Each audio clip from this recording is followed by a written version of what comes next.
My name is Amanda Ellis. I am a trustee of the World Academy for Art and Science and Senior Director at the Wrigley Global Futures Lab, where I co-chair the New Carbon Economy Consortium. I'm delighted to welcome you all this morning to one of our WAAS talks on science for human security on the new carbon economy.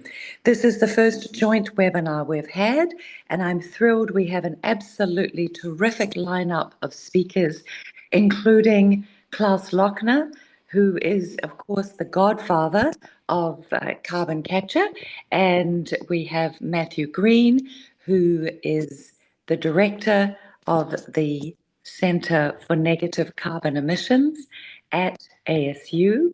We have Professor Francis Wall, who is Professor of Applied Mineralogy at the University of Exeter, and last but not least, Walter Merida, who is with the University of British Columbia in Vancouver. So a very international panel of esteemed experts today. And just to set the stage before we invite Klaus to give our keynote address, in August 2023, the UN General Assembly proclaimed the International Decade of Sciences for Sustainable Development to run from 2024 to 2031. And the task to lead the preparation and implementation of activities for this decade was given to UNESCO. In April 2024, the Earth Humanity Coalition was founded, and this coalition is an association of global, regional, and national scientific organizations with the task to prepare and implement, in close cooperation, of course, with UNESCO, a range of initiatives within the overall program of the decade. And we're very proud that the World Academy of Art and Science was among the founding members of the coalition. WAAS had already initiated a program of sciences for sustainable development, and this became a standalone specific initiative of the coalition. So we're absolutely delighted today to be welcoming you in the context of the WAAS talks on science for human security.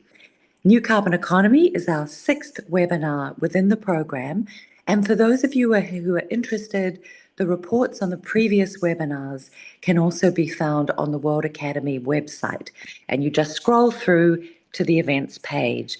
So special thanks to Nebojka Neskovic, who is our fearless leader, and he has coordinated the event today. We're very grateful to him for allowing us to highlight the New Carbon Economy Consortium. And I wanted to recognize Gary Jacobs, who is the president of the World Academy of Art and Science. We're so grateful for your overall leadership, Gary.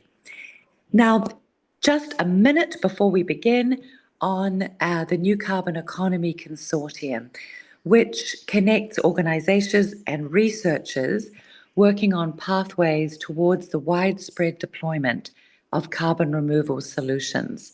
We have a LinkedIn page, so please join. Feel free to sign up there. You can see our member updates. We have a website too, which Krista, who kindly leads our secretariat, will post in the chat.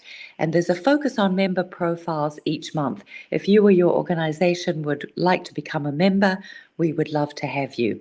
So at the New Carbon Economy Consortium, we are working on building a prosperous, growing economy that captures and stores more carbon than it emits. So with that, I am absolutely honored to introduce our keynote speaker, Professor Klaus Lackner, who is the founding director of the Centre for Negative Carbon Emissions at ASU. He is the professor at the School of Sustainable Engineering and the Built Environment also. Klaus's research interests include closing the carbon cycle by capturing carbon dioxide from the air, carbon sequestration, carbon footprinting, innovative energy and infrastructure systems and their scaling properties, the role of automation, robotics and mass manufacturing in downscaling systems, and energy and environmental policy. So Klaus has been honoured in multiple ways, and most recently his interest in self-replicating machine systems has been recognised by Discover magazine as one of the 7 ideas that could change the world. Although I would argue that Klaus's early discoveries some 20 years ago helped pave the way for what is now becoming the new carbon economy. Klaus, such an honour to have you with us today, and please, the floor is yours. I see the honor the other way around. I very much thank you for being invited. It's a great honor to be invited to do this, but I would like to point out that when we started to plan all of that, or you started to plan all of that, the world was quite different than it is today. And I do think, I thought first maybe I should be just like some billionaires, very quiet about it and pretend it didn't happen. But I do think we need to address this as we think about the new carbon economy. I think the first thing that happened is that the US government is once again extricating itself from the Paris Agreement, which will, of course, have wide repercussions. The other problem you can see inside the federal government is that the decision makers there have opinions on climate change, which range from woke hoax to real but not worth fighting. And so we have to figure out how to navigate in this new world. There is very likely that there are huge budget cuts which come from this. That will force a major realignment in all of our efforts internationally and figure out how to support to make this work without the support of the federal government. I would also point out, if you think about this a little further, that the lack of collaboration from the largest world's economy will likely act like a very wet blanket on every other government's efforts to make things happen. We have to figure this out because in the end, many other governments say, why bother if we can't solve the problem because the Americans are dumping more and more carbon dioxide in the atmosphere. So we need to figure that out. Much of the world, including many of the US institutions, including US states and universities, civil society, and industry, still see things very differently. And we will have to connect to that and make it work. The new carbon economy will have to find a common ground among these various opinions and find a way to navigate between all of these various positions and maintain its momentum towards a sustainable future. I think this is a very critical thing to make work. I have some thoughts on this, which are also in line with what I said before. And I think if I go back 30 years, I have a fairly consistent set of outlooks on this. The first observation is there's nothing wrong with admitting that the world needs plenty of energy. And I think we could all agree on that.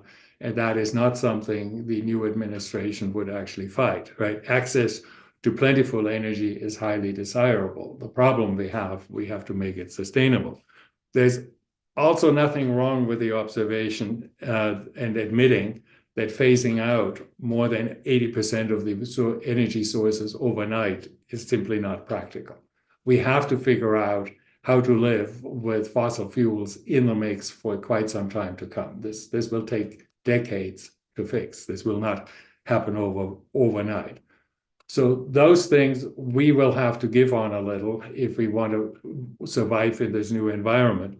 Conversely, I would argue that even the Steve Koonens of the world who argue climate change is real, but it doesn't really matter all that much because it's not such a big deal and future generations can take care of their problems when they arise, they will have to admit that CO2 is a useless byproduct of burning fossil fuels. And therefore, it's a waste problem. It's a waste management problem. We can argue that when to stop, but I think it's also very clear there is a threshold of the CO2. There is some threshold. We may argue what it is, but that should not be breached. And Koonen and I may very much disagree where that threshold is. I think it's quite likely that we already surpassed it. He thinks it's much higher, and therefore we don't have to worry all that much. But I would like to point out that it would defy logic to say there is no such threshold, because if we go long enough, there's plenty of fossil carbon in the ground to do very real damage, and we can only argue where that damage starts to really manifest itself. And I would point out the unfettered growth this administration is advocating would get us well over 1,000 ppm before the century is out. And I think there are very few people who would think that 1,000 ppm is actually an acceptable level. So we will have to figure out how to make that work, right? And if we think about it as a waste management problem, then in the end, we need to come to the conclusion that for every ton of carbon coming out of the ground, another will have to be disposed of. We may argue a little when that happens, but you really only have three options. Either you abandon all of the fossil carbon, and that's probably a non-starter with the new US administration, but I think many people are trying very hard to get there. That in the end requires non-fossil power, and in my view, also synthetic fuels that have to be made. And that is part of the new carbon economy. And ultimately, if you make synthetic fuels, you need to get that carbon from the environment. You need to get it from the air if you want to operate at the scales we are likely going to see. That's impossible to make work overnight, but we can make it work over time.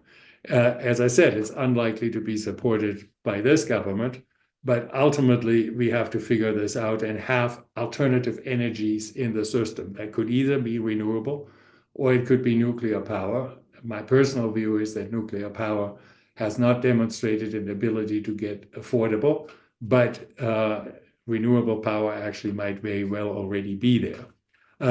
The second option is to dispose of the waste. That is carbon capture and storage in all of its forms, especially getting carbon directly out of the environment. This could involve ocean disposal.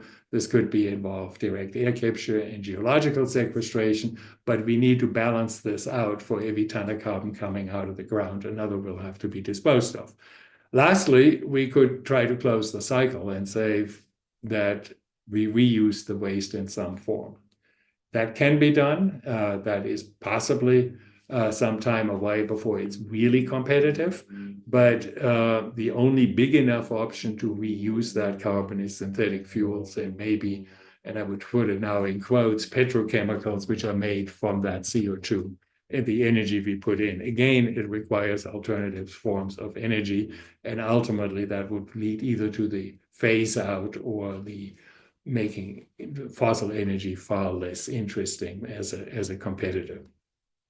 I would argue whether these things can be done or not will depend a lot on how industry thinks about it. And I think there are two big players to keep an eye on. One is, will the tech companies abandon their effort of becoming carbon clean? Right now, they see that as something customers want, and therefore they go out of their way to make it work. They're also worried about being hit by regulations, and so that's another reason they want to make it work. The question is how they see this in the future in the new environment. Will they abandon our effort to be sustainable, or will they keep helping? That is, it makes a huge difference in how this will come out. The other big player we have to keep an eye on are how the oil companies see it. The oil companies will have to balance short-term versus long-term.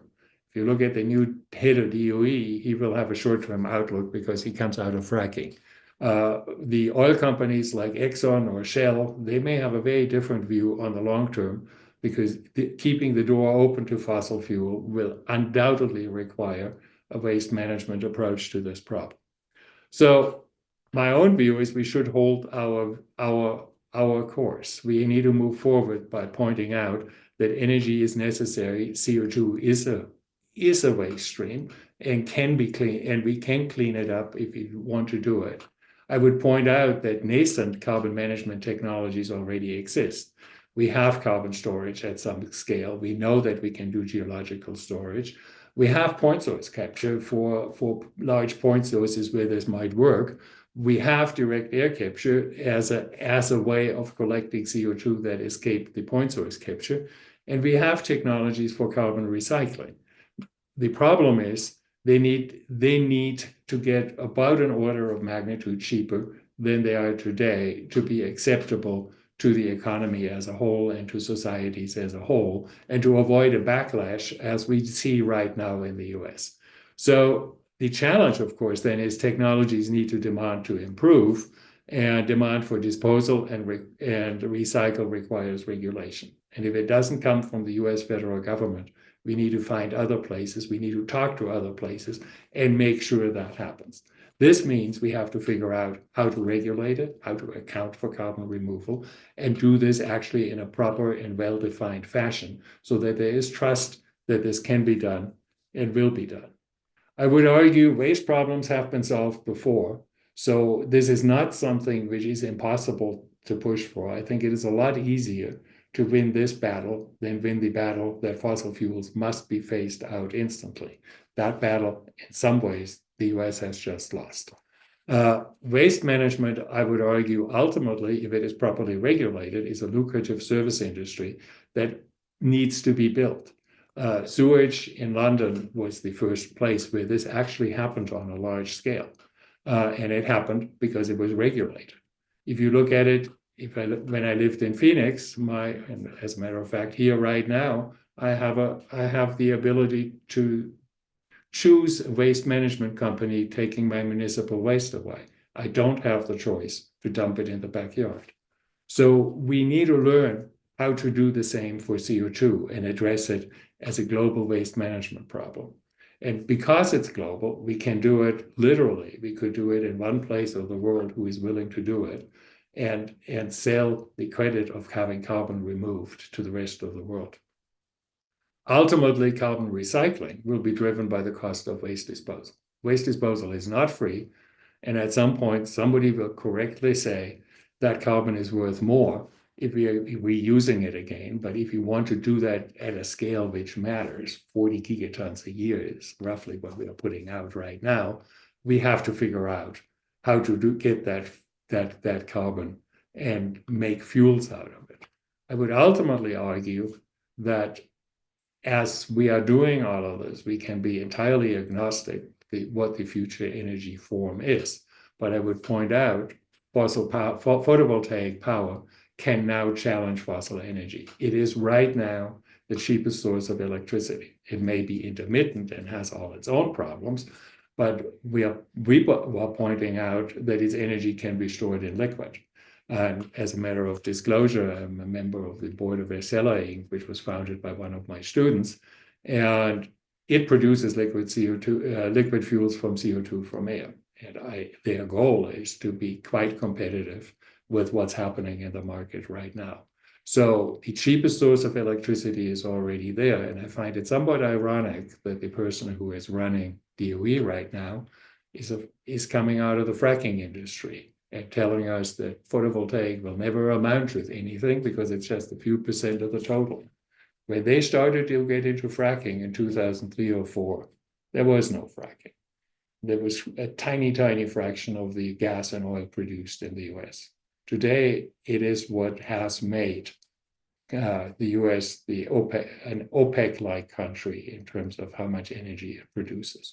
So we can take from that playbook and say we can do this with photovoltaics just as well and end up with a world that has energy which is quite cheap. And I would point out you can store liquid fuels for months and months and months without incurring any cost. So therefore you can shift demand from summer to winter. And I would furthermore point out that a single big 30-ton truck coming down the road every day, once a day, carries 15 megawatts of chemical energy on its back, divided by the number of seconds in the day to get to a power. In other words, one truck an hour is competitive with a big power line. We can figure out how to run on synthetic fuels, and we need to push into that direction in the future. And I thank you for your attention. Terrific. Thank you so much, Klaus. I always learn a ton when I hear you and never tire of it. I love this framing. We know we need energy. We also need sustainable realism. And the fossil fuel phase out won't happen overnight, given it is 80% of the energy mix right now. But let's treat CO2 as a waste product. I think that is absolutely brilliant framing. And I was fascinated also to hear fracking only started in '03. That is such a fast trajectory, and I think puts everything into a very realistic framework for what can be done with the New Carbon Economy Consortium. The one thing I wanted to take moderator's privilege on was to argue with one little point in a slide that you didn't highlight, but you noted that non-fossil energy, it could be argued, will be too little, too expensive, and too late. Of course, we know that as I'm a boring old economist, and the price point of renewables is way lower than that of fossil fuels, but that's the real price point. The IMF and the World Bank estimate $7.1 trillion a year in fossil fuel subsidies, 2 trillion in cash, and the rest in the waste management problem in implicit subsidies. So were we to get rid of those subsidies tomorrow, we would have a drop of 34% in emissions overnight, which is pretty close. You know, that gets us 3/4 of the way to where we need to be. Were we just to have the right regulation, which I know was your closing point. So I hope we can talk a little bit more about this when we come to the Q&A. Yeah, And I'd be perfectly happy to say this is against the current market. If you you're look so at what right. we have, we are still too little, and in most cases too expensive. And right now, I can make a strong case we are too late, and Yes, you're probably we right. just probably lost ourselves at least 4 years, probably 8, and if I'm a pessimist, 12. Oh, well, I hope you're wrong because there's so many people, Klaus, who non-scientists like me did not understand the gravity of the issue or the fact that we had very viable solutions. And it's in fact the incentive structure which is preventing us from moving ahead. And I've been blessed to work with brilliant people like you. And I really think we need to expand the knowledge base, which is why a webinar like this is so very useful to help spread the word and help those non-scientists understand just the levers that need to be pulled and how quickly we could in fact get onto a more positive trajectory. Yes, I Great. agree with you 100%. Well, thank you so much. We're very honored to have had you with us, and we are hoping that you can stay and be involved in the Q&A at the end I of the was session. planning to hang around, yes. Fantastic. Well, now it's my great pleasure to introduce Matthew Green, who is now the director of the Centre for Negative Carbon Emissions, which you founded, Klaus. Matthew is associate professor with tenure within chemical engineering at ASU, and I've been fascinated to hear of the partnership. Matthew is also associate director of the Biodesign Institute Center for Sustainable Macromolecular Materials and Manufacturing. He joined us at ASU in 2014 with research focused on the design and synthesis of novel ion-containing polymers to be used in applications like water purification, carbon dioxide capture, nanocomposites, and micellar solution assemblies. Matt has his doctorate from Virginia Tech. And Matt, we are thrilled that you are able to join us. The floor is yours. Thanks so much, Amanda, and thanks for the invitation to present here as well. I also prepared some slides, and we'll see if you're seeing the right screen. Is that full screen? We're seeing your notes too. The notes. All right. Swap. There we go. How's that look now? Great. Looks good. Okay. I don't know what was in those notes. So, so I wanted to give an overview of the work that we're doing in the Center for Negative Carbon Emissions. And let's see if I can move this little box. So this center, as was mentioned, was founded by Klaus, and I've been privileged to work with him over the last 8 years now. And it was that work on ion-containing polymeric materials that got us linked up when we were serving on a thesis committee together, where Klaus started asking some questions about the chemistry that we were working on, and that led to one collaboration that led to another that led to a dozen more or so. And the center is really focused on, at its core, developing negative emission technologies that remove carbon dioxide from the air. And it does that through a range of different programs that focus on materials work. So designing new chemistries, new ways to manufacture these chemistries, and that bubbles up into systems designs and understanding how we can expose these sorbent materials to carbon dioxide laden air, how we can then either sequester that CO2 or utilize it.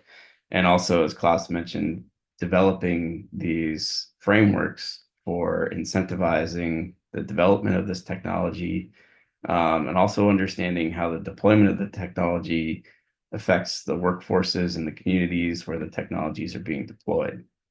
I'll show you some examples of how we do this at the bench scale and how that's translated into spinouts and pilot plant demonstrations, and just generally, as is the focus of this webinar, right, developing, training students to go out into the workforce to create this new carbon economy.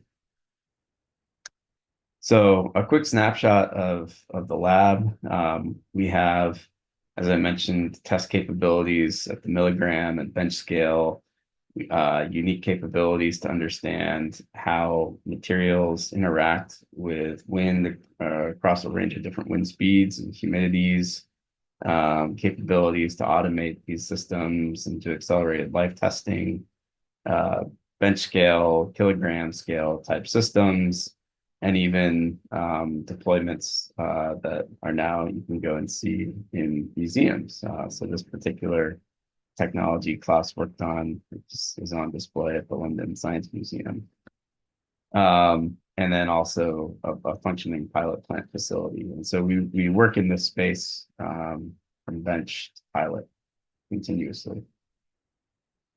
And so I wanted to highlight here again a number of different technologies that we are focused on, including, as Klaus mentioned, utilization pathways to convert carbon dioxide into liquid fuels. And so this is an example of a project we worked on in collaboration with National Renewable Energy Lab, 2 miles from where Klaus is now, and Air Company, which has a thermocatalyst system to produce methanol from carbon dioxide and hydrogen. And so this particular project looks at integrating water electrolysis to produce hydrogen with direct air capture to produce high purity compressed CO2 and reacting those together to make methanol, and finding ways to recycle energy to basically lower the overall costs of that process. We have also a test bed facility within our center where we can test different carbon capture materials, look at how we can sequester those in the form of minerals, in this case, or in biomass, and also test beds for doing marine CDR through the Bermuda Institute of Ocean Sciences. It's now a part of ASU. And so we have this unique test bed capability to look at multiple CDR pathways in parallel. I've got a couple other slides on some of these other things. I should focus on the things I don't talk about later, including DOE funding, the Department of Energy funding to establish a regional carbon capture hub where we partnered with Carbon Collect and Carbon Capture to design large-scale capture and sequestration facilities utilizing sites on top of different geological formations in Arizona, New Mexico, and Utah. And we've also begun partnering with a number of different startup companies at various scales and technology readiness levels One final project I'll highlight here, because we don't talk about it in the coming slides, is an interesting project to perform carbon capture within data centers, which are poised to become one of the larger energy users on the grid. And so this is a way to decarbonize the operation of those data centers and use the waste heat from the CPUs inside that data center to upgrade and concentrate CO2 that's captured from the air. So as you kind of saw from the overview slide, the center has a dynamic focus ranging from materials to utilization pathways to take-back obligation frameworks and so on.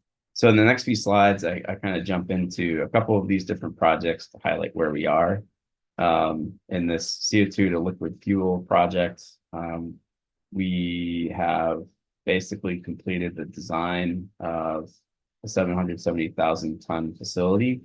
And the hope is that if this program continues under with Department of Energy investment, that we would build a mobile skid that we could travel around and showcase to folks of how we can combine these different technologies, produce methanol, and then basically operate a methanol car with liquid fuel that we pulled out of the air, produced from components within the air. Another technology that we've been pushing forward, and as a point of disclosure here as well, I'm a co-founder of this company, New Aria LLC, that uses a carbonate-based sorbent material to try to improve the life cycle of the sorbent itself. And so there is some irony in using petroleum-derived sorbent materials to remove carbon dioxide from the air. And so one component of this company is to improve the life cycle of that sorbent material. And basically, we've shown that we can get to fairly high capacities, competing with some of the cutting-edge, state-of-the-art sorbent technologies. We have good cyclability of that sorbent material, and we've recently completed a bench scale system at TRL5, and we're now in the process of designing a containerized skid system that would capture on the order of about 1,000 tons per year.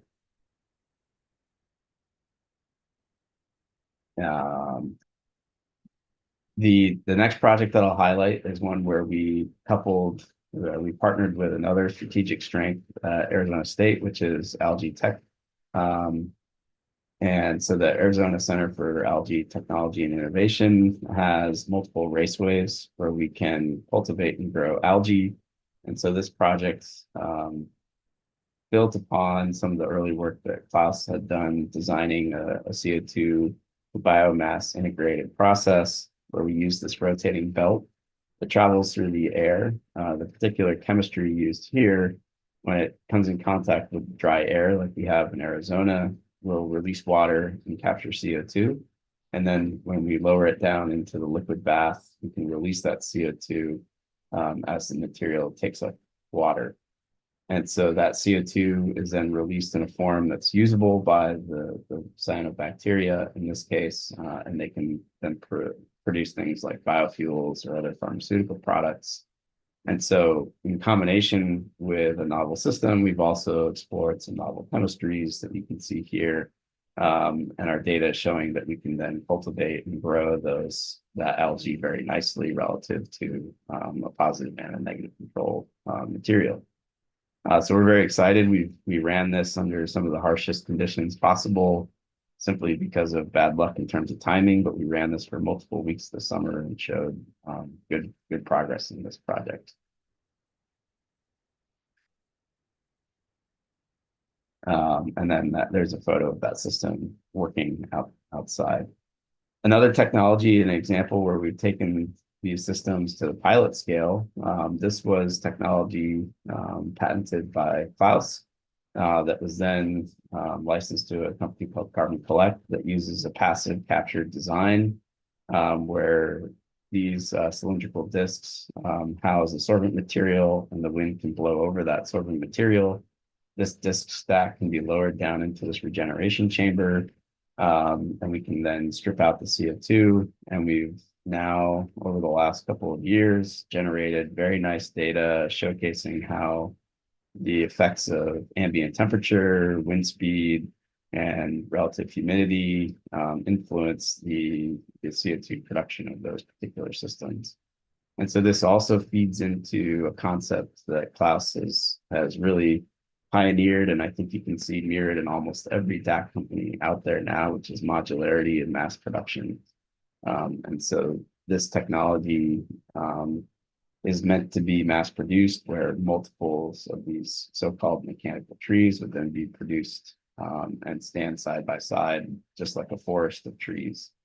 And you can even see in the foreground of this photo here, this large red balloon, which is actually full of CO2 that tree had collected over 1 to 2 cycles. I'll circle back to a thread that I started before, which is that the center is actually interested in developing new chemistries as well, with the understanding that the beauty of direct air capture is that you can deploy the technology where the CO2 can be used. And that means designing new materials that work well in the climates under the ambient conditions that those technologies would see in those various geographical locations. So I wanted to highlight this because this was the first project that Klaus and I worked together on, where we installed this ammonium functionality onto membrane forming materials, so we could make these hollow fibers that would capture CO2 through that moisture swing process that I mentioned before. So water transpires out of the membrane and CO2 is captured inside of it. And so this was a really fun and exciting project. We got to work with a couple of different collaborators and even scale up some of our membrane chemistries. Where here we partnered with Benny Freeman at UT Austin to manufacture these membranes in a roll-to-roll process. And we learned an awful lot about this chemistry and how we can support it and present it to the air to enhance the CO2 capture capacity. And we're working now in collaboration with Tom Miller at University College London to prepare some asymmetric formats of this particular membrane. We also, most of the technologies that I've shown you to date work fairly well in dry environments. And a former student, Monty Cora, shown here, discovered some of these guanidine and guanidinium-based chemistries. And I'll just jump straight to the point here that these materials actually need water activity or humidity in the air to work. So there's a threshold where at 40 and even up at 80% relative humidity, these materials have much higher capacities than they did at the drier conditions. And so another example of how we're starting to understand the interplay between chemistry, processing, and systems, and how you can design carbon capture systems holistically in that sense. And then one last example that I'll show here is understanding the stability of sorbents. So we were excited about these phosphonium type sorbent materials where we exchanged just one atom. So we had a nitrogen atom here and a phosphorus atom here. And that changes the electronic distribution of the charge in that material. And so while we saw some expected results, we also observed that these phosphoniums are very oxidatively unstable. And so some of these materials did not even last a single cycle before they degraded into a form where they were no longer active. And so this was an important finding where some of our hypotheses about the effects of chemistry turned out to be true, but there were also other consequences of changing that chemistry that we had to take into account. And so hopefully that gives you somewhat of a snapshot of how the center is leading materials, systems, and deployment of these technologies across a range of length scales. And we'd like to work with any of you that are interested in collaborating. Thank you so much, Matt. That's fantastic. It's such a good overview of the broad range of things you're doing. And we have noted collaboration, and we're hoping that the New Carbon Economy Consortium membership, as it grows, will be a very useful source of collaboration for you. Love, particularly myself, the algae tech, so be ready to answer more questions on that. Thank you so much. Now delighted to introduce Professor Wall is Professor of Applied Mineralogy at the Camborne School of Mines. She specialises in technology and raw materials, especially rare earth elements, which are in the news a lot at the moment. Lithium and cobalt needed for decarbonisation, and has special interests in geology, processing, responsible sourcing and circular economy. Named one of the 100 Global Inspirational Women in Mining 2016, what a wonderful accolade, and awarded the William Smith Medal of the Geological Society of London for applied and economic aspects of geology in 2019. Professor Wall, thank you so much for joining. We're delighted to have you. And again, the floor is yours to please share your slides, if you have them. Thank you. Okay, I do have slides. Thank you very much indeed for the invitation. I'm just going to give it a go. Great. Yep, okay, great. Right, and I've got you back again. Lovely. So I'm going to do critical minerals. I've got lots of pictures to show you, so let's hope I get through this in a sensible amount of time. Here's the topic then today, a little bit different from what we've seen, because I'm going to say that the energy transition is taking us from the age of fossil fuels, albeit with the carbon capture and storage possibilities, through to the age of metals as we use more and more electrification and renewable technologies. And I assume also we might discuss this for those carbon capture technologies as well. We know that we need to use more metal than ever before, and on this slide here is just a picture of the amount of lithium that it's reckoned we'll need. And the point is that the green boxes of everything we know at the moment are a long way below the lines of what it's thought that we will need. So the age of metals then. You won't make 1 watt of clean energy without something to capture that energy. The wind may blow and the sun may shine, but without stuff, ways, gadgets, instruments to capture the energy, then obviously it's not going to work. And so we need these materials, these new things, and we need stuff to make them out of. And the point about critical minerals is the stuff that we need for all of our clean tech now and all the digital technologies as well, is made of practically all of the elements in the periodic table. It takes about 2/3 of the elements in the periodic table to manufacture one smartphone. And so the clever chemistry and material science has made all kinds of new materials, and they have a wide range of elements. And often those elements may be there in very small quantities, less than a gram of some of the things in phone or a car, or even wind turbines and solar panels, things like indium tin oxide that makes all our touch screens work, for example. And so it's not that these things are very expensive. It's not that we need loads and loads of them, nothing like the amounts of copper and iron and aluminium that we need. But without these special raw materials, our technologies just simply will not work. It's as simple as that. To have these technologies, we need critical minerals. And we need some of them actually in much, much bigger amounts before. So if you think about as soon as you have an electric car, the lithium ion battery in that, then you're up to kilograms of lithium compared with the small batteries we might have had before or the previous uses.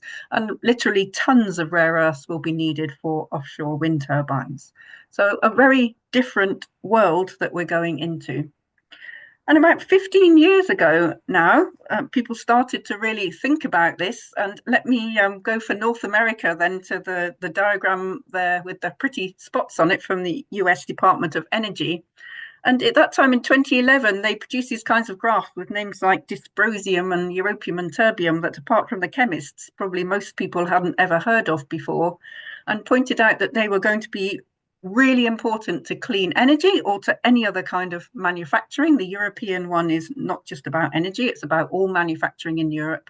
But because these things are not needed in very high quantities. They maybe come from just 1 or 2 countries, even just 1 or 2 mines in the world. So they're really vulnerable to disruption. The supply risk is really high.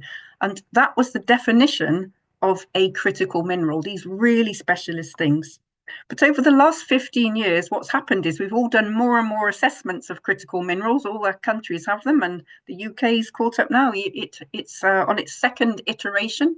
And what's happened is that the number of critical minerals has gone up and up until I can almost fill up the periodic table with things that are designated as critical in either Europe or the USA, or the blue ones on here is a new UK list. And most countries seem to have about 34 of those.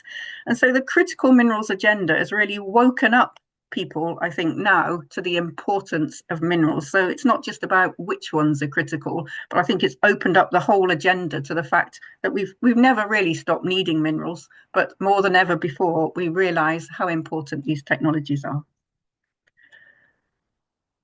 So if you're worried about security of supply, and the critical minerals agenda is really, I would say, a defensive agenda. Oh dear, lithium's critical. If we don't have it, we won't be able to make batteries. We won't be able to make electric cars. How are we going to help our car industry make that transition?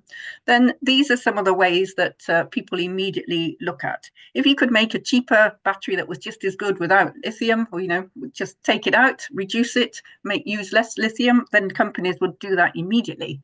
Of course, so don't use it. That's one strategy, but that's rather hard, as is substituting things in. The material scientists have made these clever materials, and by their very nature, the critical raw materials are really hard to substitute. That's the point. They have particular properties that are difficult to substitute. So next strategy then, go and find some new minerals in the ground, some primary supply, and I'm going to come back to that at the moment. Go and find what you've already got. That's an absolute no-brainer, that we have to get much clever at recycling material. But I want to highlight as well that what we really need for all these critical minerals are new circular economies for them. And that's not just about recycling, of course, that's really clever models to use them more efficiently, more intensively, keep things going for longer, remanufacture rather than just recycle. And really, we need to get materials scientists and chemists and physicists together with geoscientists much more to design these materials in the first place. So that's one part of the kind of research that we do at the University of Exeter. Check out metfortech.org, is to think about these circular economies. But another point I wanted to kind of major on today then is about, we know we have to go and get more primary supply. We can't satisfy what we need by any of these other strategies alone. And that takes the critical minerals agenda from a defense into an opportunity, because if you're a country or a region that has these minerals in the ground, if you're lucky enough that you have been endowed with the geological resources, then you have an opportunity to make the most of that and to really make some money for your region and to foster sustainable development. And so that's what I want to pick on, is this opportunity. And by far and away, the country in the world that spotted and never forgot about the opportunity of having the minerals in the ground and working out how to use them to best effect is China. Way ahead, of course, of anybody else. And in 1992, the Premier actually put a plaque in Bioto by the world's biggest rare earth mine saying, as the Middle East has oil, China has rare earths. And so it actually came to dominate the industry absolutely on purpose. And that, brings in this defense agenda, if you like, because some people are so clever at using the opportunity. But that diversity of supply, new primary raw materials opportunity, is there for everybody. And here's an example from Malawi, one of the poorest countries in the world. They have some fantastic rare earth resources there, and they really want to use them. And this is where, from the Camborne School of Mines at Exeter University and many other geologists around the world, of course, we can go straight in and work with the exploration companies and really help them to understand the deposits and accelerate their exploration and make sure they can really be environmentally friendly and very efficient and people friendly in the way that they produce these materials. So this is a rock, it's called a carbonatite rock, one of the rarest rocks in the world and the main source of our rare earths around the world. And I thought I'd show you this beautiful picture of this brown rock, because that really is what it looks like in the field. So apologies for that. They may not be the most spectacular in the field, but when we get them back to the lab, then we see beautiful things like this under the scanning electron microscope. And the challenge there is, you can see this is 0.1 millimeters, the scale bar. How are we going to get those minerals out? The white minerals are the rare earth minerals that we want to go on and process and dissolve up to get rare earths to use in manufacturing. And so we need geological and mineralogical research to do that. And we can link this to life cycle assessment and look at how the processes will work. And that's a lot of what we can do to help that opportunity. And if Malawi can start its rare earth mines, and same all around the world, then done well. This is my green mining slide. We can do all of the things on this slide here, produce the metals and minerals we need. And I won't read them all out, and you'll probably be skimming down them, but do all of these things to drive sustainable development for the region and the country where these mines are. And so that's great then. So what could possibly go wrong? Well, here's my opposite, my red mining slide. Of course, things don't or haven't in the past always worked out well. And if it's been found that in regions, and it might be oil and gas as well as minerals, even though countries, DRC might be a good possibility, a good example, or Nigeria maybe for oil and gas, they have the resources, but in the end, why aren't they fantastically rich and wealthy? Why aren't the people all there living wonderful quality of life? Sometimes it's called the resource curse, that it just attracts the wrong things and the wrong people, and it just doesn't work out. And here is also a picture from something that's happening right now. It doesn't quite grab the critical minerals headline like the idea of buying Greenland or what's happening in Ukraine, but that picture in the yellow sack, that's coltan, the tantalum that we need for capacitors in mobile phones, and that's fueling the war in the eastern side of DRC with the M23 rebels, if you've seen that. So that's the example of conflict minerals. So sadly then, many things can go wrong, and there's a real challenge to getting it right. And so I want to finish up by showing you some pictures from right here where I'm sitting. So there's a map of the UK down in the corner, and I'm right down in the southwest, the University of Exeter's Cornwall campus, in a very famous old mining region where the last metals mine closed in 1998. And now there are lots of projects taking advantage of the dark green blobs on here, which is a huge area of granite with some fantastic mineral endowment. And the challenge is, can we restart the mining in a way that really leads sustainable development and leads global good practice? Can we show how it really ought to be done right in our backyards? And here's some of the companies that are exploring here. There are about 7 of them, all at different stages of exploration, taking advantage of the opportunity of critical minerals. Some real world-class deposits, second largest reserve of tungsten, largest lithium deposit in Europe, highest unmined tin.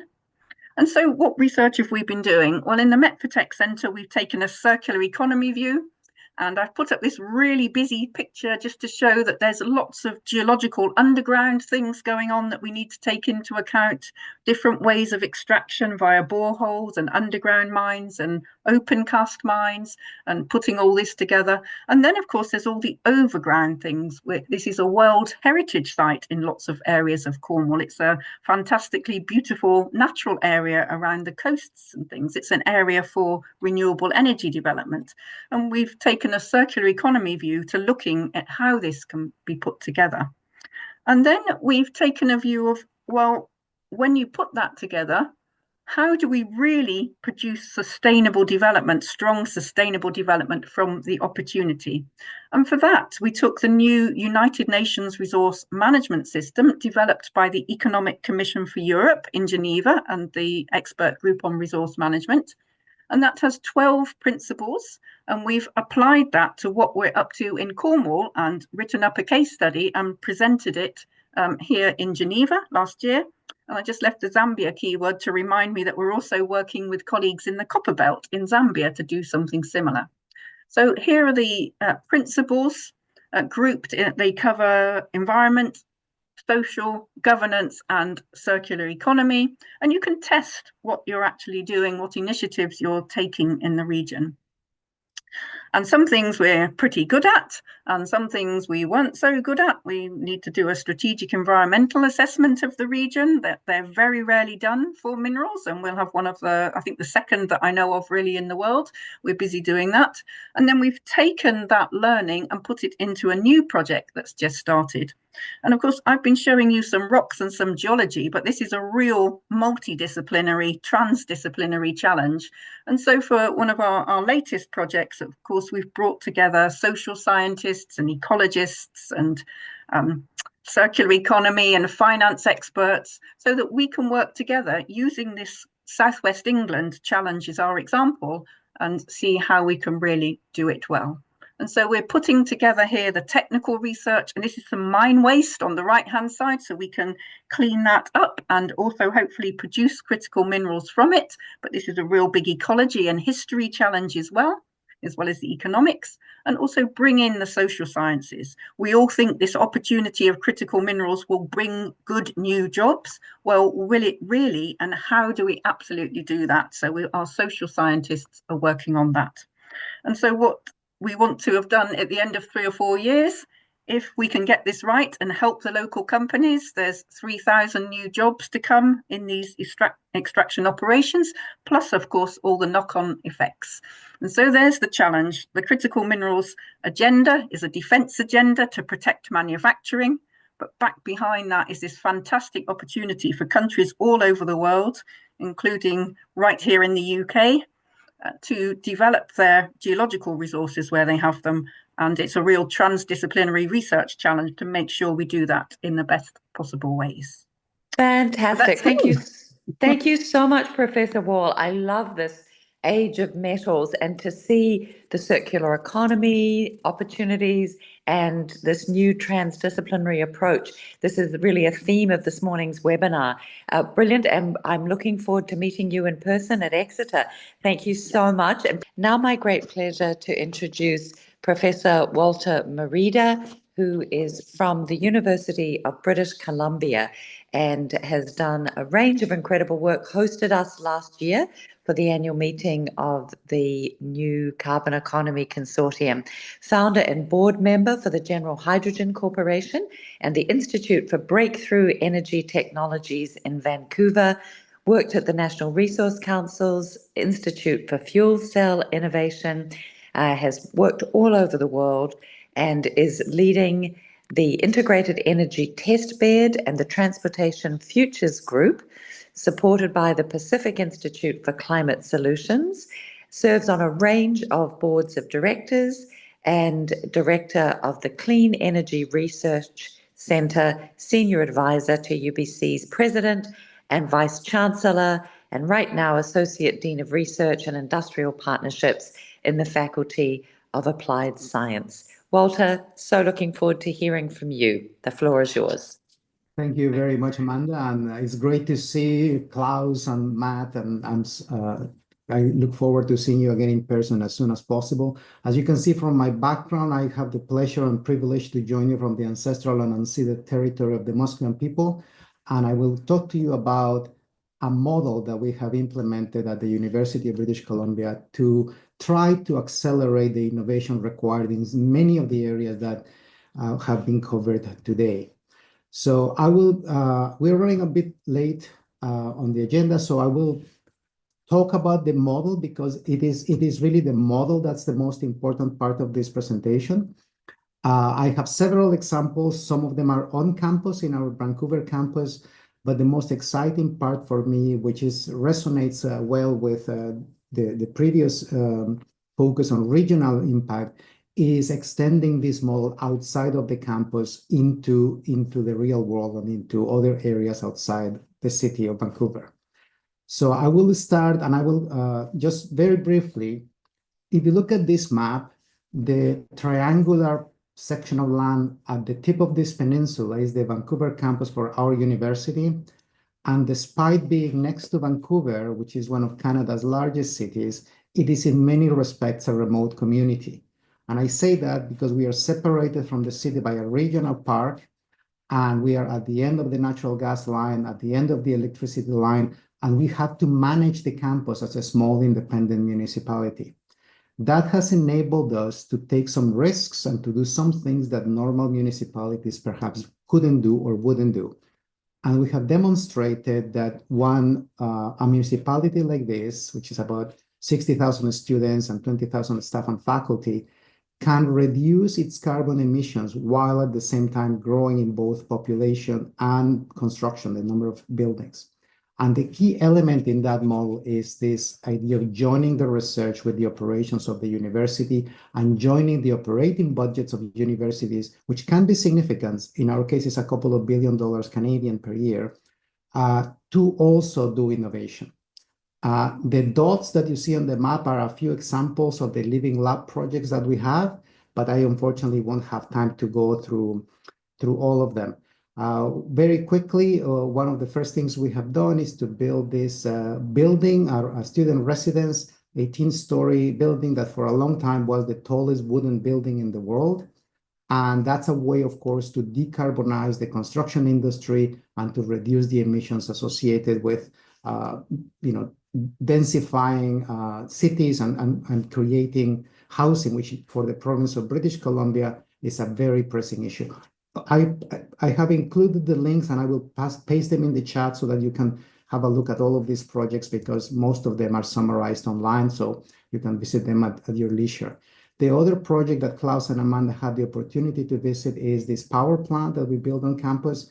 The university needed some additional heat and power, and rather than buying power or building an off-the-shelf power plant, we developed this new type of biomass plant using the abundant forest waste biomass that we have in the province of British Columbia. And again, unfortunately, I have to go through this very quickly, but you can visit the links to learn all about that. These two projects were more focused on the operations of the university, housing and power, and they were more, I would say, operational projects. The next projects that I am going to discuss are projects that I have led more from a research perspective. And this, again, Klaus and Amanda have visited this. We have taken a city block right in the middle of the campus, and we have incorporated many of the only technology, Klaus, that I think we haven't incorporated is carbon capture, but we are looking at doing that as well. And this project takes the idea of looking at solar, hydrogen, battery technology, electric vehicles, not as separated technologies or possibilities, but what the integration of those new technologies can bring in terms of new economic opportunities. Now, it would be very difficult to get the permitting and procurement processes in place in a normal municipality to build something like this, because as you can see in this video, right next to the hydrogen piece, we have this skateboard park. So children are routinely skateboarding there. It is sitting next to the substation over here. We have taken a 4-story parking garage to add solar power to the roof, not because solar energy makes a lot of sense in BC. All of our electricity comes from wind or hydro, but because solar has robust and mature cost and performance data that we can use to cost integrated systems like this before we think of building them in other parts of the world. And this project was commissioned just before the summer of last year, and we are now ready to use it as a platform to do research at the interface of this technology. So what does an electrolyzer need to see or do when connected to a renewable electricity resource, and how can we unveil new business opportunities based on that new technology. And again, this video is available online, and I will give you the links just as soon as I am done. The last two examples that I want to give you is examples where this model of using chunks of a city or chunks of a municipality as living laboratories has been extended beyond our campus in Vancouver. And one of the projects that I am very proud of is this project we did with a company called Carbon Engineering. And in fact, the CEO of Carbon Capture, who is now working with Arizona State, is a friend of mine. We did our masters together, and he was the CEO of Carbon Engineering when we were doing this project here in BC. So because Matt and Klaus have already talked about direct air capture, I won't talk too much about that. But the one that I wanted to show you is this one with Alberta. And that's a project where in the initial slide, I had highlighted the word hydrocarbons, because fossil fuels are hydrocarbons, and the word means they have hydrogen and carbon. And the problem with them is really on the carbon side. So, but as Klaus indicated at the beginning, carbon can be a valuable material. So instead of just looking at it as a waste, can we find ways of finding valuable things to do with the carbon? Now, once the oxygen gets in there to make the CO2 molecule, then it's difficult because that's a very stable molecule and it's really hard to grab it from the air. Now, on the other hand, we need chemical fuels. So yes, we can light our house and maybe do other things with electricity, but if you want to fly an airplane or move a big train or a big ship or a truck, you need a chemical fuel. It is very unlikely that we're going to be flying jetliners across the Atlantic on batteries. So we need this chemical fuel, and the only chemical that produces no CO2 when it's burned or used is hydrogen. And this is why this project focuses on hydrogen, but rather than trying to extract it from water via electrolysis, which is what a lot of the green options are, we thought, how can we address the very valid concerns from especially the people working in the fossil industry, if they perceive their industry under threat? Can we find a way of using hydrocarbon resources to make a clean fuel without CO2? And this is a very simple idea. If you imagine this as a thermos bottle, this device here in the middle, but instead of water, you fill the bottle or the thermos with a metal. And then you heat it to a very high temperature so that the metal, aluminum in this case, melts, it becomes a liquid, and then you bubble natural gas, which is mostly methane, one carbon with 4 hydrogens around it. And as the bubbles of methane go up, they crack, they decompose into carbon and hydrogen. And then, but because the bottle is sealed and there is no oxygen inside, you cannot make CO2, and the carbon is produced as a solid material, which can then be extracted and used for uses like tire manufacturing, battery electrodes, and so on. Now, this was, of course, an idea in our lab. We had the idea, we built the prototype, and we ran the project for a few years. But this is the challenge for university research. I find that it's too early stage. It's not a real solution. It's just an idea that has kind of some hope. So we have taken this model of and I apologize for this very promotional video. This is just what the company released when we announced the project. We have taken this idea and we have now built a pilot plant in Alberta, which is the province next to British Columbia. And as some of you may know, is a province that is really the heart of the oil and gas industry in Canada. All the oil, or most of the oil that the US imports from us, and in fact, Canada is the largest exporter of oil to the US, comes from Alberta. So the idea is, can we apply this technology to produce a fuel and to produce solid carbon that then can be used for other uses? And this is the role I think that universities can play, because by partnering in the right ways with indigenous communities or industry, you can unlock permitting, political, and funding mechanisms that in isolation by industries or communities would be very hard to unlock. And you can scale some of this research inside the universities to the point where they can be actual solutions that people can deploy. And I'm sorry, Amanda, I hope I kept it to the That was fantastic. right time. Thank you, Walter. I'm always with so that, I will be interested. glad to answer some of your questions. That would be wonderful. Thank you. Always so interested to hear about the work going on. And thank you again for the wonderful hosting that we had of our annual meeting at UBC last year. At so many interesting visits as well. And I love this. I love this one particularly with the solid CO2, the carbon black. Now we are going to open up to questions. I know there's one from Krista. Is there anybody else who would like?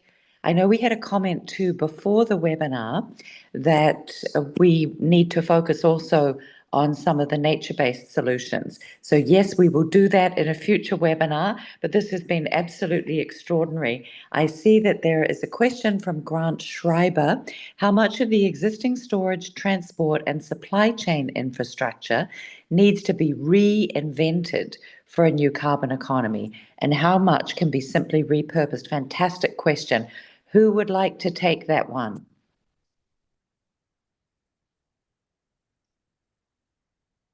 Don't all rush or I will assign.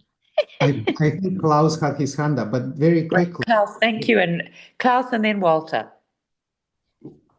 I would argue it depends a little bit of how we do things, right? If you if you go to an entirely photovoltaic world, chances are a lot of infrastructure has to be turned over. If you have some complicated compromise, it could be very different. One of the reasons I'm so keen on synthetic fuels is that they allow you to plug into the existing systems and you build additional systems on top and around it. You can now fly an airplane just like you did before. You can just take a ship and do more or less the same. On the other hand, if you look at the container ship industry, they are now talking about going to methanol, which is a very different fuel and requires some infrastructure change, but the concepts are not all that different. And I do think we will have to negotiate that because a sudden change in everything is not feasible. So building more flexible infrastructures is actually very, very important. Thank you so much, Klaus. And Walter, I'd love to come to you. I have a specific add-on question to Grant's, and that is something like green hydrogen, which we know can be produced. Are we able to run that through the same kind of pipelines that we run oil and gas? Would we need to modify them or build new ones? Well, I think there will be, Germany is already doing this, by the way. So there is already a German hydrogen pipeline network in the making. The technology is essentially the same. There are some material considerations because hydrogen is a very small molecule compared to natural gas. And it has a way of wedging itself into the crystal structures of certain steels and then recombining inside the crystal structure, thereby weakening or embrittling the steels. So there was a study by the DOE where I think that the limit was one could very comfortably inject, I believe it's up to 15% hydrogen and blend it into the natural gas grid without any additional changes. But having said that, I think there are specialized networks being built in some parts of the world to address that issue, to just pipe the hydrogen, for example, from the north of Germany to the south of Germany, where all the demand is from the automotive industry. There are even more ambitious ideas, of course, because Canada and Germany have signed, I think it's $600 million partnership to ship not hydrogen, but ammonia, which is another cryogenic liquid, to Europe, to then grab the hydrogen from the ammonia, which is basically NH3. So you have 3 hydrogens and 1 nitrogen atom. So that's the kind of infrastructure that you will need. But to answer the original question, we have that very challenge because as I showed in the map, we are in the peninsula. So we have a single transmission line coming into the campus. As the number of electric vehicles increases and as the demand for energy increases, even if we have the generation capacity from a hydro plant, the transmission capacity won't be there. So we will need to build an additional transmission line. So all this, and I think I can see Frances having her hand up because that's exactly on her turf. The amount of copper that we will need, not just to charge the vehicles and to move the electricity, just on electrification alone is very significant. And I can't remember the numbers, Francis, but I remember Rio Tinto saying something along the lines of we will need to mine the same amount of copper that we have mined in the last 5,000 years Yes, in 2 in the decades. next 25. Yep. Right. Yes. Correct. So maybe that's a good segue to pass it to Francis. Perfect. Yes. Yes, and I was going to second Walter's point on the on the electricity supply as well. That's exactly an issue in southwest England. We only have 2 lines coming, Walter, to the whole of southwest England. Never mind your campus. And so, if you want to electrify and open up, energy intensive mines with electric power and things, this all needs sorting out. So, yes. So for that, definitely. Infrastructure really important, and we'll need new stuff. I think there's a point on critical minerals that yes, it needs new things, new types of mining, manufacturing, and so on. But the thing that really stops critical mineral supply chains getting going is not individual new manufacturing or transport or anything. It's joining the whole thing up. It's getting the collaboration. It's how do you make it economically viable to get the whole system going without the Chinese big suppliers can just reduce their price and just wait for everybody else to go out of business. So that's a real big theme, I think. Thank you so much. That's a key word, collaboration. And wanted now to come to a question from Krista O'Brien, who leads our secretariat, who is asking, how long before, well, 2 questions actually. What verification systems are most recommended for carbon dioxide removal? And how long before we see this becoming a viable financial model? And speaking to some of the associated challenges. I would love to hear from our panelists on that too. And Francis, I'm going to come back to you about the viability of the circular economy too, and how we need to change our manufacturing systems. It's such a wonderful idea, but what's it going to cost to change our manufacturing systems? So who would like to have a first crack at this question on verification systems, which of course Article 6 has just been completed at the most recent COP, but it was very concerning to see only 12 countries, and New Zealand, where I am currently, physically, is one of the 12 countries to have submitted their new nationally determined contributions. And we've had 5 years to do it, so it's a little bit depressing. Any thoughts on this verification issue? Ooh. Klaus, if no one else speaks, I'm coming to you. Thank you. Okay.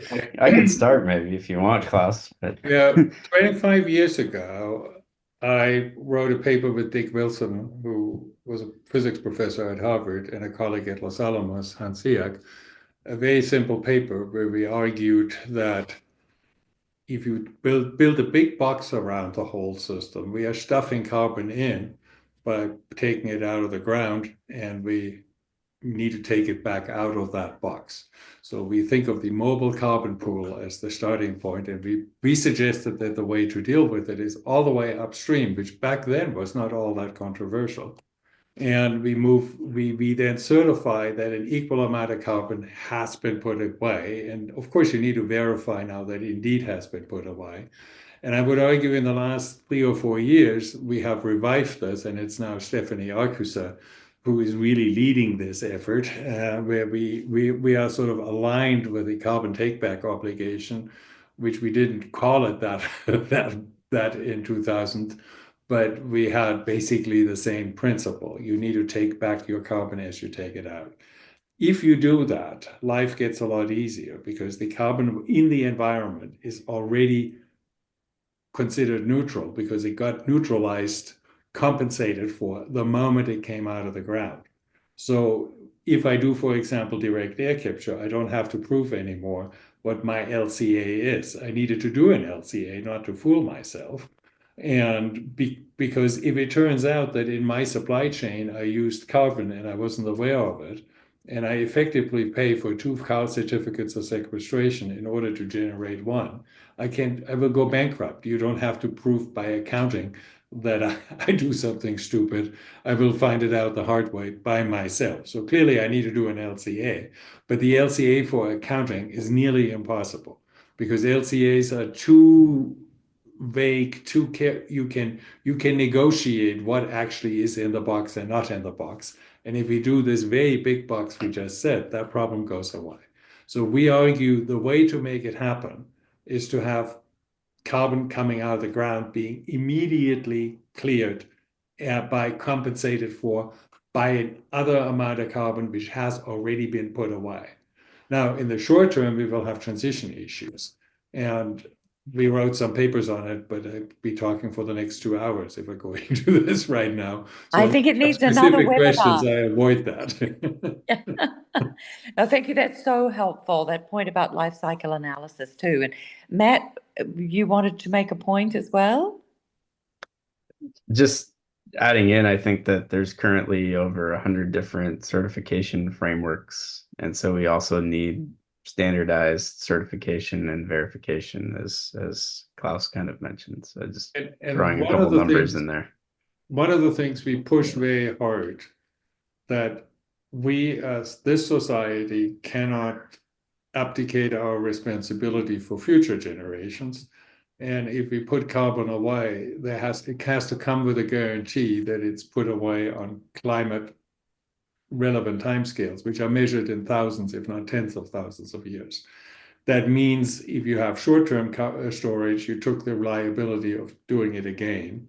And if you have long-term storage, you need scientific proof that it actually lasts on the timescales you expect, at least with a very high probability. Absolutely. And we're looking forward to hearing Stephanie Arcusa speak at the annual meeting at Exeter on this subject. Such an important issue. And Francis, if I could come back to you, please, to talk a little bit about the circular economy. This whole idea of a life cycle analysis goes away if you actually can prove that you're doing the right thing. I remember traveling in Africa and being absolutely horrified seeing poor people burning the motherboards of computers to get out these tiny little bits of critical minerals that they could then resell.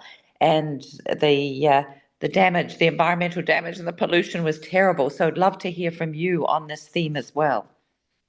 Oh, yeah, okay. So, well, I guess we also need to do life cycle assessment. That's really important, because the worst kind of circular economy is, well, burning motherboards in countries and with no no safety at all. But it can be just recycling. I don't know if you have recycling centers and you look at where all the e-waste goes, that's a horrendous junk heap of lots of different stuff. And that can be just as energy intensive, and all the other environmental parameters that an LCA will show up as actually pretty much mining the stuff in the first place. And what we want is really good streams of material that are, nice and sorted. So instead of a whole junk heap of things, individual components and things that might be reused or recycled. And then you can do it much better. And you asked about the cost of that. And how do I know? I'm a geologist, so I'm the economist. It's my first answer. But the speed and the way you get people to do it is really interesting. And so we try and highlight good case studies, because the ideal is that there's a win-win between the different businesses. So somebody manufactures in such a way that maybe then somebody owns and leases something out, so they get this really good waste stream back again, ready for someone to deal with and remanufacture or even chemically recycle. And there's some fantastic business models where there's a really clear best owner, and they use the services of somebody to make a good circular economy. And I don't know the cost of that, but that, if industry want to do it themselves and will move to it, that's fastest. After that comes regulation, of course, and that's much, much slower and harder and presumably more expensive to do. But regulation and targets, that's the basic way that we're having to go at the moment, to say that you must recycle some materials and move away from this linear economy. So we see in the European Union, for example, they've got some quite ambitious targets on how much should be recycled. And some of those are aspirational, not just laws, but let's see how that works. That's great. Setting a direction of travel. And I think you've all highlighted so beautifully the importance of collaboration, of a transdisciplinary approach where the so-called hard sciences and the social sciences are coming together with the business community and, importantly, the regulatory community, because people do respond to incentives, and having that regulation in place is so important. This has been a terrific discussion. You've all been amazing. Thank you so much, everybody. Wonderful, wonderful conversation. We look forward to seeing many of you in person at the University of Exeter at our annual New Carbon Economy Consortium from the 29th of June to the 1st of July. Thank you all so much. Bye. Okay.